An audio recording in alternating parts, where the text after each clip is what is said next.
Hello everyone, welcome to my YouTube channel. आज की worksheet हमारी 87, डेट है 17 फेब 2021 और आज का टॉपिक है हमारा अर्थमेटिक प्रोग्रेशन और ये है हमारा एपी का फर्स्ट रिवीजन। इससे पहले एपी हमारा कंप्लीट हो चुका है नॉर्मल वर्कशीट्स में, अब रिवीजन स्टार्ट है। तो एपी का मतलब क्या है कि आपके पास कोई भी एक सीरीज लिखी है, जैसे 2, 3, 4, 5, 6, इस तरीके से एक सीरीज, मतलब इनमें जितना गैप है, हर एक जो भी आप टर्म्स देखोगे, कोई भी दो टर्म्स देखोगे, सबके बीच में गैप इक्वल मिलेगा। आप देख सकते हैं सब में plus one plus one plus one. अगर हमने ऐसे लिख दिया 2, 3, 5, 6, 8, 9, तो यहाँ पे गैप है +1, यहाँ पे +2, फिर +1, फिर +2, फिर +1। तो ये एपी नहीं होगा। एपी के लिए आपको बताया कि स्टार्टिंग से लेके एंड तक एक पर्टिकुलर पैटर्न ही फॉलो होना चाहिए। अगर पहली दो टर्म्स में 1 ऐड है तो आगे तक की सारी टर्म्स में 1 ही ऐड होगा। अगर पहली दो टर्म्स में आप ऐसे लिखते हैं 2, 4, 6, 8, तो सब में 2 2 ही ऐड होता जाएगा। तो ये है हमारा एपी। इसके लिए सबसे पहले एक जनरल फॉर्म आती है, जो हम इसका फॉर्मूला लिखते हैं A N is equal to A plus N minus one into D. A N होगा हमारा लास्ट टर्म, ए होगा हमारा फर्स्ट टर्म, एन होता है हमारा नंबर ऑफ टर्म्स। और आपको ये याद रखना है, एन की वैल्यू कभी भी फ्रैक्शन में, डेसिमल में या नेगेटिव नहीं आएगी। एन की वैल्यू कभी भी फ्रैक्शन में या डेसिमल में या नेगेटिव नहीं आएगी, क्योंकि एन क्या है हमारा number of terms. Number of terms कभी भी नहीं हो सकता कि इसमें 1/2 नंबर ऑफ टर्म्स है, या 3.5 नंबर ऑफ टर्म्स है, या फिर -7 नंबर ऑफ टर्म्स है। एन की वैल्यू हमेशा एक पॉजिटिव इंटीजर ही होगा। अगर आपका नेगेटिव आता है तो कहीं ना कहीं कुछ आपने मिस्टेक करी है, वो आप क्रॉस चेक कर लें। और डी हो जाएगा हमारा कॉमन डिफरेंस। कॉमन डिफरेंस का मतलब कि स्टार्टिंग से लेके एंड तक का डिफरेंस जितना भी होगा सब सेम होगा। जैसे हमने अभी इन दो एपी में बात करी थी, दो सीरीज में, कि यहाँ पे +1 तो स्टार्टिंग से लेके एंड तक, तो ये है हमारा कॉमन डिफरेंस। ये हमारी एपी की सीरीज नहीं थी। तो ये आपका ए एन, ये है हमारा जनरल टर्म का फॉर्मूला, ये आ गई जनरल टर्म। इसके बाद आता है हमारा सम का formula, sum of n terms, sum of n terms. तो इसे हम डिनोट करते हैं एस एन से, और S n is equal to हो जाएगा n/2 2a plus n-1 into d. इसी एस एन के फॉर्मूले को हम और करके इस तरीके से भी लिख सकते हैं, S n is equal to n/2। आप इसे देख सकते हैं लिखा है 2a, इसे हम स्प्लिट कर सकते हैं a प्लस ए, यह आ जाएगा a plus n-1 into D. और अभी आपने फॉर्मूला पढ़ा a plus n-1 into D, इस पूरे की जगह हम क्या रिप्लेस कर सकते हैं, ए एन। तो एस एन की वैल्यू दूसरी क्या लिख सकते हैं, n/2 a plus a N. कई जगह आपको ए एन की जगह, जो है ए एन हमने लास्ट टाइम लिखा है, इसकी जगह एल भी डिनोट मिल सकता है, लिखा हुआ कि एल। एल का मतलब ये क्या होगा, आपका लास्ट टर्म। तो ये है फॉर्मूले। जितने भी एपी के क्वेश्चंस आप सॉल्व करोगे उसमें सिर्फ ये दो फॉर्मूले मेन है, ए एन और एस एन, यही सारे आपके क्वेश्चंस आएंगे इन्हीं से रिलेटेड। अब बात करते हैं, इसमें हमें दिया हुआ है कि अगर ए बी सी तीन टर्म्स एपी में है, तो यहाँ से जब आप इन तीनों टर्म्स का ए एन निकालेंगे, जनरल टर्म ए एन क्या हो जाएगा, S N minus S of n minus one, sum of n terms minus sum of n minus one terms. और इसी के साथ आपके पास बी क्या होगा, ए प्लस सी अपॉन में 2। बी क्या है हमारा सेकंड नंबर, सेकंड टर्म, ए और सी है फर्स्ट और लास्ट टर्म। ए प्लस सी अपॉन 2, ये क्या हो गया, अर्थमेटिक मीन। ये जो हमने फाइंड किया, ये क्या है हमारा arithmetic mean, A M. Arithmetic mean का मतलब क्या हुआ, जैसे अगर आप देखें कि ये हुआ कैसे, कॉमन डिफरेंस का फॉर्मूला क्या है, B minus A is equal to C minus B. इन दोनों का जो डिफरेंस होगा वो इन दोनों का भी डिफरेंस होगा। तो हमने क्या करा, b minus A is equal to C minus b. तो यहाँ से बी एक तरफ, ये माइनस बी इधर आगे, plus B is equal to C plus A. तो ये आ जाएगा 2b is equal to C plus A. तो यहाँ से b की वैल्यू क्या आ जाएगी, सी प्लस ए अपॉन में 2। तो ये है हमारा arithmetic mean of A and C. इसी तरह से आप ए एन की वैल्यू फाइंड कर सकते हैं। अगर आपको एस एन और एस एन माइनस वन दिया हुआ है तो आप वहाँ से ए एन की वैल्यू निकाल सकते हैं। अब इसमें हमें बताया हुआ कॉमन डिफरेंस के बारे में, कि कॉमन डिफरेंस के बारे में भी हमने पढ़ा कि उसे किससे डिनोट करते हैं, डी से। तो डी की वैल्यू या तो ग्रेटर देन जीरो होगी, या डी की वैल्यू लेस देन जीरो होगी, या d is equals to zero होगा। अगर डी की वैल्यू ग्रेटर देन जीरो होती है, डी की वैल्यू ग्रेटर देन जीरो, तो मतलब हमारा जो कॉमन डिफरेंस है वो पॉजिटिव है। पॉजिटिव में हमने लेट कर लिया कि हमारा कॉमन डिफरेंस 1 है, तो यहाँ से ए पी क्या बन जाएगी, अगर हम फर्स्ट टर्म 1 लेते हैं तो 1 2 3 4 एंड सो ऑन। इस तरीके से आप एक ए पी लिख सकते हैं अगर आपने कॉमन डिफरेंस 1 लिया ग्रेटर देन 0। अगर हम कॉमन डिफरेंस -1 लेते हैं लेस देन 0, तो हमने लेट कर लिया कि -1। अब -1 है और फर्स्ट टर्म आपने लेट करा कि 1, तो इसमें ए पी क्या बन जाएगी 1 0 -1 -2 इस तरीके से, क्योंकि जब आप इसका डिफरेंस निकालेंगे 0 -1 -1 -1 -0 -1 -2 +1, तो यहाँ से भी -1। तो इस तरीके से अगर आपका डी पॉजिटिव है तो मतलब ग्रेटर देन 0 होगा, एक ए पी ऐसे बनेगी। अगर आपका डी डिफरेंस लेस देन 0 है तो आपकी ए पी नेगेटिव वाली बनेगी, ये टर्म्स बड़ी बड़ी होती चली जाएंगी। और अगर आपका डिफरेंस 0 है, डिफरेंस 0 है तो वैल्यू ऑफ डी भी क्या होगी 0। तो इसका मतलब कोई भी एक सीरीज, जैसे आपने लिखा 5, तो 5 5 5 5 इस तरीके से हम 5 5 ही लिखते चले जाएंगे, क्योंकि हमने कॉमन डिफरेंस का क्या लिया है 0 के इक्वल।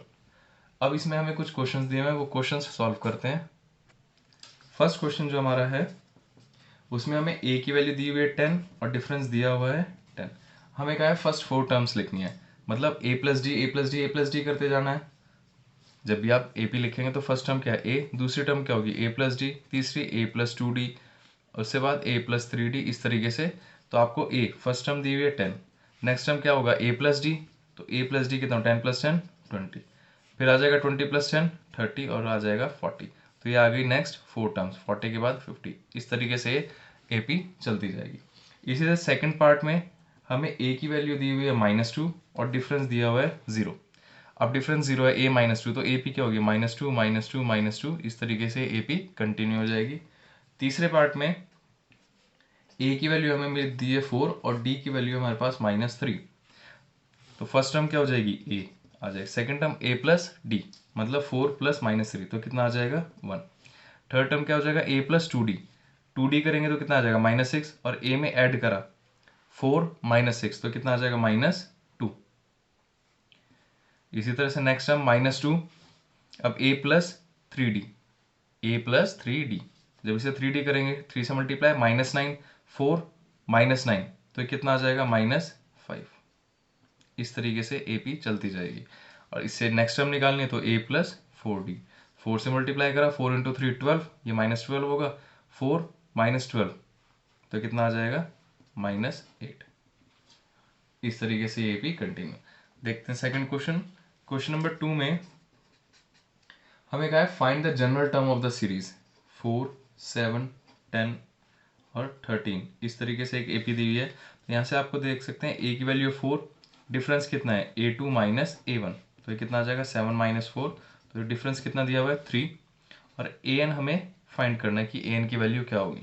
तो ए एन का फॉर्मूला क्या होता है a + n - 1 × d। यहाँ से वैल्यू रखेंगे, a की जगह आ जाएगा 4 + n - 1, डिफरेंस की वैल्यू आपके पास है 3, तो ये कितना हो जाएगा 4 + 3n - 3, तो ये हो जाएगा 4 - 3 क्या हो जाएगा 1 + 3n।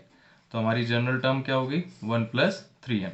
n की वैल्यू जब आप 1 रखेंगे तो आपको फर्स्ट टर्म मिल जाएगी, 3 × 1 3, 3 + 1 4, ऐसे n की वैल्यू 2 रखेंगे, 3 × 2 6, 6 + 1 7, सेकेंड टर्म आ जाएगी। तो ये है हमारी जनरल टर्म। जब हमने बात करी थी कि जनरल टर्म क्या होगा, तो यहाँ पे n की वैल्यू आप 1 से स्टार्ट करके जो भी वैल्यूज रखेंगे आपके सारे यहाँ पे जो ए पी है वो सारी वैल्यूज मिल जाएंगी। नेक्स्ट क्वेश्चन हमें कहा है which is the first negative term. हमें फर्स्ट नेगेटिव टर्म फाइंड करनी है, और फर्स्ट नेगेटिव टर्म के लिए हमें क्वेश्चन नंबर 3 हमें सीरीज दी हुई है 35 30 25 एंड सो ऑन। तो हम इसमें क्या करते हैं कि जो हमारा ए एन का फॉर्मूला है A N = a + n - 1 × d, हमें फर्स्ट नेगेटिव टर्म फाइंड करनी है। तो मतलब नेगेटिव जो टर्म होगी वो 0 के बाद आएगी, तो हम लेट करते हैं हमारी लास्ट टर्म क्या है 0। तो यहाँ से a की वैल्यू कितनी आ जाएगी 35 + n - 1, नंबर ऑफ टर्म्स हमें नहीं पता, वो हमें फाइंड करनी है। डिफरेंस कितना आ जाएगा 30 - 35, तो ये आ जाएगा -5। तो यहाँ से आप वैल्यू पुट करेंगे, ये 35 यहाँ प्लस का, इधर आके माइनस का, तो -35। अब ये कितना हो जाएगा n - 1 × में -5, ये माइनस से माइनस कैंसिल हो जाएगा, 5 से 35 7 पे कैंसिल, तो n की वैल्यू कितनी आ गई 8। मतलब हमारी नंबर ऑफ टर्म जहाँ जीरो आएगा वो किस पोजीशन पे आएगा, 8th पोजीशन पे। तो फर्स्ट नेगेटिव टर्म क्या हो जाएगी हमारी, 9th टर्म, इससे एक term extra.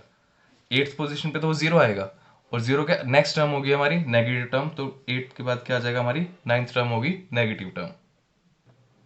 Next fourth question में हमें कहा है 10 से लेके 250 के बीच में जितने भी 4 के मल्टीपल्स है वो फाइंड करने की, कितने नंबर ऑफ मल्टीपल्स। तो पहला 10 से 250 के बीच में पहला मल्टीपल क्या होगा, 12, और लास्ट क्या होगा, 248। तो अब आपको देखना है कि ए की वैल्यू कितनी होगी, 12, डिफरेंस कितना होगा, 4, और ए एन क्या होगा, लास्ट वैल्यू 248। तो यहाँ से आप ए एन का फॉर्मूला लगाएंगे, A plus N minus one into D. A N की जगह 248 सब्स्टिट्यूट करा, ए की वैल्यू कितनी आ जाएगी, 12 प्लस एन माइनस वन, क्योंकि हमें एन की वैल्यू फाइंड करनी है, डिफरेंस आ गया 4। तो 12 यहाँ जाके माइनस हो जाएगा, 248 माइनस 12, 4 यहाँ मल्टीप्लाई में है तो इधर आके डिवाइड में, is equals to n minus one. तो 248 में से 12 सब्ट्रैक्ट करा, 4 माइनस 2 6, 4 माइनस 1 3, और ये 2 4 अपॉन 9 माइनस 1। आप जब इसे कैंसिल करेंगे तो 4 से पहले 5 पे कैंसिल होगा, 20 पे, 36 एलसीएम 9, तो n की वैल्यू आ जाएगी 59 प्लस 1 60। तो कितने नंबर ऑफ 4 के मल्टीपल्स है, 10 और 250 के बीच में 60 मल्टीपल्स होंगे टोटल।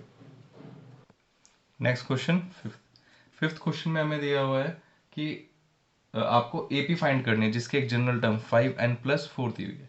तो आप क्या करेंगे, n is equals to 1, put n is equals to 1, तो यहाँ से 5 इंटू 1 5, 5 प्लस 4 9, तो पहली टर्म हो जाएगी 9।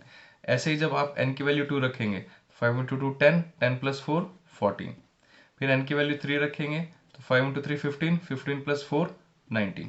तो इस तरीके से ये एपी चलती जाएगी जिसमें 5 5 का डिफरेंस आ जाएगा, 9 plus 5 14, 14 plus 5 19 and so on.